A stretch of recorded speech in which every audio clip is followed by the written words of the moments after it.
बिस्मिल्लाहिर्रहमानिर्रहीम। अस्सलाम वालेकुम स्टूडेंट्स, आज हम एक्सरसाइज 1.2 स्टार्ट करेंगे।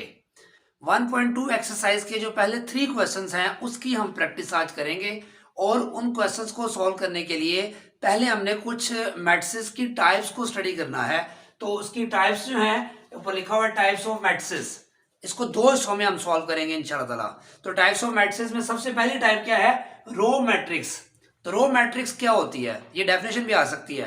तो याद रखें, ऐसी मैट्रिक्स जिसमें सिंगल रो होगी, एक रो होगी, वो मैट्रिक्स रो मैट्रिक्स कहलाएगी। फॉर एग्जांपल ये एक मैट्रिक्स है 1 2, इसकी इस तरफ देखें तो सिंगल रो है जबकि कॉलम इसके 2 हैं, तो ऐसी मैट्रिक्स को हम रो मैट्रिक्स कहेंगे। इस तरह इसकी एग्जांपल ये एक और है, इसकी भी देखें सिंगल रो है और इसके कॉलम देखें तो 3 कॉलम बनते हैं, तो ये भी क्या कहलाएगी? Row matrix. The matrix which has only 1 row is called row matrix. Second है हमारी कॉलम मैट्रिक्स। कॉलम मैट्रिक्स क्या होगी? जिस तरह हमने कहा कि ऐसी मैट्रिक्स जिसमें एक रो हो, सिंगल एक रो हो, कॉलम उससे ज्यादा हो, तो उसको हम कहते हैं रो मैट्रिक्स। इसी तरह ऐसी मैट्रिक्स जिसमें कॉलम एक हो, जैसे ये एग्जांपल है 5 6, इसमें एक कॉलम है लेकिन इसकी रो देखें तो 2 है। इस तरह इसका कॉलम देखें तो 1 है लेकिन इसकी रोज देखें तो 3 है। तो कॉलम एक हो, रोज एक से ज्यादा हो सकती हैं, तो उसको हम बोलते हैं कॉलम मैट्रिक्स। इस तरह रो मैट्रिक्स जिसमें रो एक हो लेकिन कॉलम एक से ज्यादा होंगे, तो ऐसे मैट्रिक्स को हम क्या बोलेंगे? Row matrix. तो ये बड़े सिंपल सी 2 मैट्रिक्स हमने डिस्कस की। उसके बाद है नल मैट्रिक्स। तो बहुत ही आसान है, ऐसी मैट्रिक्स जिसमें तमाम एंट्रीज जीरो हो उसको हम जो है वो नल मैट्रिक्स या जीरो मैट्रिक्स भी कहते हैं।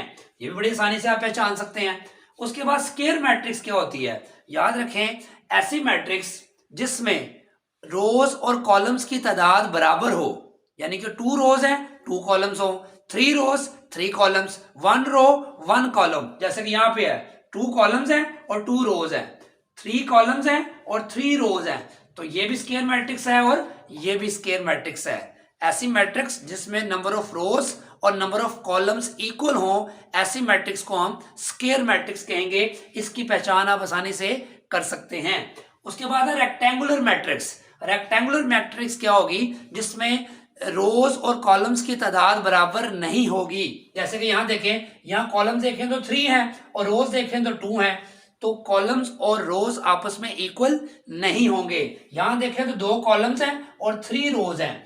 इसका मतलब है अगर मैं आपसे इनमें से कोई भी मैट्रिक्स देके आपसे पूछूं इसमें से नल मैट्रिक्स कौन सी है, तो आप देखेंगे जिस मैट्रिक्स में तमाम एंट्रीज जीरो होंगी वो नल मैट्रिक्स कहलाएगी। मगर आपसे पूछूं एमसीक्यूज में कि ये मैट्रिक्स आप बताएं कि इनमें से कौन सी स्क्वायर मैट्रिक्स है, तो आप उस मैट्रिक्स को टिक करेंगे जिसमें नंबर ऑफ रोज और नंबर ऑफ कॉलम्स इक्वल होंगे। फिर अगर आपसे मैं पूछूं कौन सी रेक्टेंगुलर मैट्रिक्स है, इसका एमसीक्यूज आ जाए, तो उसमें आप देखेंगे वो मैट्रिक्स जिसमें नंबर ऑफ रोज और कॉलम्स इक्वल नहीं होंगे वो रेक्टेंगुलर मैट्रिक्स कहलाएगी। और अगर मैं आपसे पूछूं कौन सी कॉलम मैट्रिक्स है, तो आप उस मैट्रिक्स को टिक करेंगे जिसमें कॉलम सिर्फ एक ही होगा। और रो मैट्रिक्स क्या होगी? जिसमें रो एक होगी, आप उसको टिक करेंगे। तो ये हमारा बड़ा सिंपल सा क्वेश्चन थे जो पहले मैंने बताया था, इनसे रिलेटेड जो एमसीक्यूज बन सकते हैं वो मैंने आपको बता दिए। और इसकी डेफिनेशन भी आ सकती है शॉर्ट क्वेश्चन में, इसको आपने याद करना है। बुक में सारी डेफिनेशन लिखी हुई है, जब डेफिनेशन आती है साथ एग्जाम्पल भी आपने कोड करनी होती है। उसके बाद ये 3 इंपॉर्टेंट मैट्रिसेस यहाँ पे मैंने लिखी हैं, ये बच्चे आपस में मिक्स कर देते हैं, इसलिए इसको बड़े अच्छे तरीके से आपने समझना है। आपको याद है मैंने आपको बताया था कि मैट्रिक्स को रीड करने के 2 तरीके हैं कि आप हॉरिजॉन्टल पढ़ते हैं तो उसको हम रो कहते हैं, और अगर वर्टिकल पढ़ते हैं नीचे की तरफ, ये मैंने बताया था हॉरिजॉन्टल है, और ये ऐसे पढ़ेंगे तो रो हॉरिजॉन्टल रो और वर्टिकल है इसको कॉलम कहते हैं।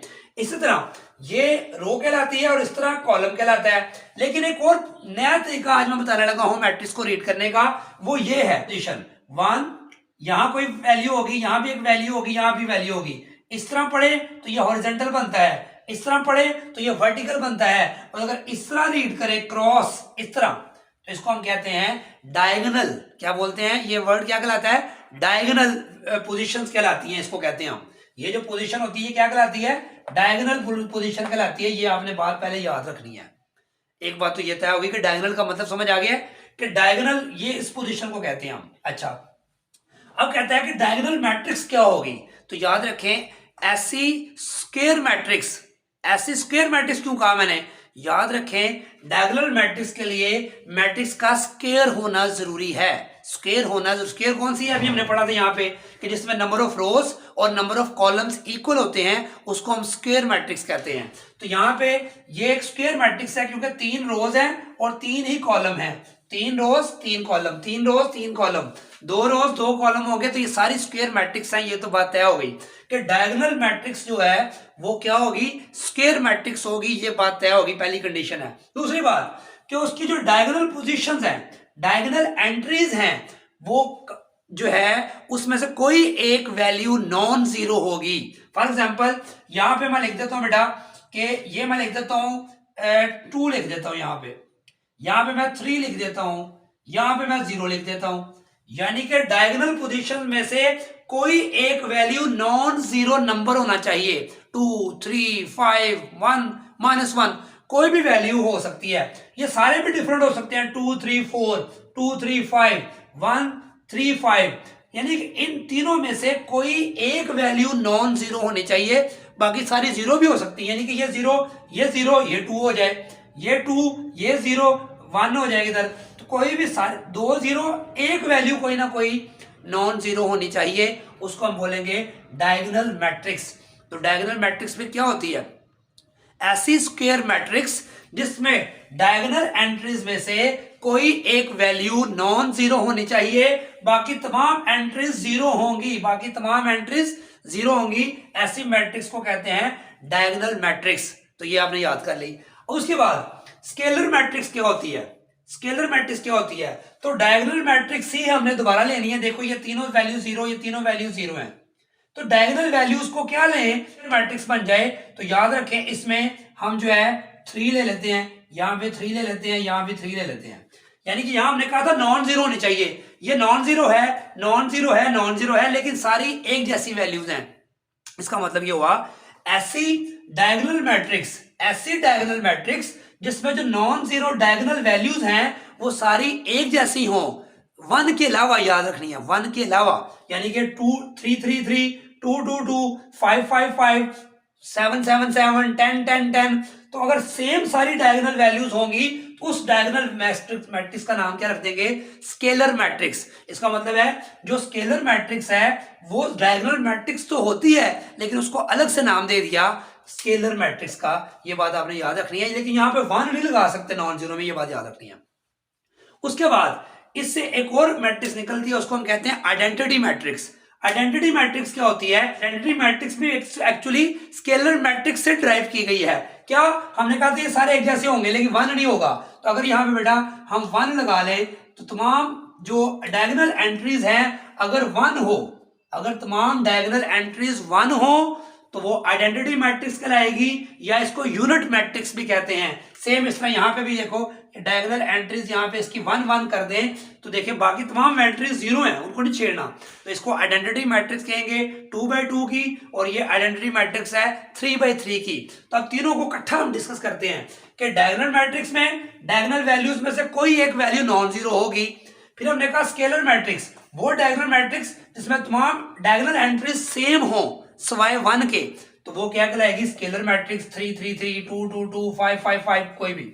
फिर स्केलर मैट्रिक्स से आगे आ जाएं तो ऐसी जो है वो डायगोनल मैट्रिक्स या ऐसी स्केलर मैट्रिक्स जिसके अंदर तमाम एंट्रीज 1 हो, तो उस स्केलर मैट्रिक्स को चेंज करके नाम इसका रख देंगे आइडेंटिटी मैट्रिक्स या यूनिट मैट्रिक्स इसको भी कहते हैं। अब ये जो टाइप्स मैंने आपको समझाई हैं, इन टाइप्स को समझने के बाद क्वेश्चन नंबर 1 2 और 3 में आपने ये पहचानना है किसी मैट्रिक्स को देख के, फर्ज करें क्वेश्चन नंबर 1 में इस तरह की एक मैट्रिक्स है या इस तरह की एक मैट्रिक्स है, तो ये कौन सी मैट्रिक्स होगी, यकीनन ये नल मैट्रिक्स होगी। इस तरह पहले क्वेश्चन में उसने पूछा है ये वाली मैट्रिक्स क्या होगी, तो यकीनन ये यूनिट मैट्रिक्स कहलाएगी। इस तरह ये वाली मैट्रिक्स पूछी है ये कौन सी है, तो ये कॉलम मैट्रिक्स है। ये वाली पूछी है तो ये कौन सी है, रो मैट्रिक्स है। इस तरह का एक मैट्रिक्स दे के पूछा ये कौन सी है किसी सेकंड और थर्ड क्वेश्चन में, तो ये डायगोनल मैट्रिक्स है। अगर सारे सेम है तो ये स्केलर मैट्रिक्स है, और अगर ये 1 1 आ जाएगा बाकी तमाम जीरो, तो ये क्या बन जाएगी, आइडेंटिटी मैट्रिक्स। फिर इसी तरह इसके बारे में आपसे पूछा जाएगा स्क्वायर मैट्रिक्स कौन कौन सी है, तो आप बता सकते हैं जिसमें रोज और कॉलम इक्वल होंगे वो स्क्वायर मैट्रिक्स होगी, और रेक्टेंगुलर मैट्रिक्स कौन सी होगी जिसमें रोज और कॉलम्स इक्वल नहीं होंगे। तो ये हमने क्वेश्चन नंबर 1, 2, 3 डिस्कस कर लिया है। उससे रिलेटेड जितनी टाइप्स थी मैंने आपको यहाँ सिर्फ समझा दी हैं। इसके नेक्स्ट जो टाइप्स हैं वो क्वेश्चन नंबर 4 पे जो अप्लाई होती हैं उसको हम डिस्कस करेंगे। दुआ में याद रखिएगा। अल्लाह हाफिज़।